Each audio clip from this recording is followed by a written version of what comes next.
की महाराष्ट्रात त्यांचं सरकार आहे, पोलीस त्यांचे आहे, केंद्रामध्येही त्यांचं सरकार आहे, पोलीस त्यांचे आहे.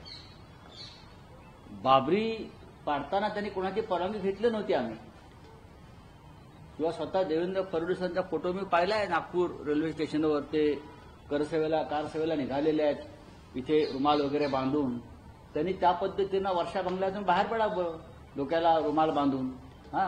जय श्रीरामाचा किंवा अन्य काय असेल ते, जय भवानी जय शिवाजी. आताच कुदळ फावडा घ्यावं आणि त्यांचे जे 5 लोक आहेत वीर, त्यांनाही घ्यावं आणि जावं तिकडे. त्यांना कोण अडवतंय? कोण? पत्र कशाला लिहायला पाहिजे? ही पत्रकबाजीची नाटकं बंद केली पाहिजेत. राज्य तुमचं, पोलीस तुमचे, कुदळ फावडी तुमची. जा आणि एक निर्णय घेऊन कशाला ठेवलाय तुम्ही?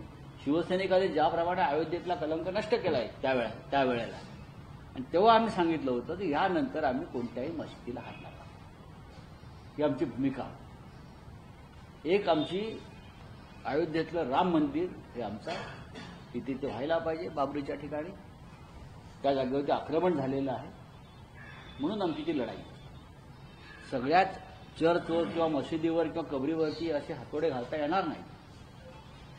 औरंगजेबाच्या संदर्भात ते आमच्या महाराष्ट्राच्या मराठ्यांच्या पराक्रमाचं स्मारक असं जेव्हा आम्ही म्हणतो, आणि ते स्मारक उघडायला जर कोणी निघाले असतील तर ते महाराष्ट्राचे शत्रू आहेत.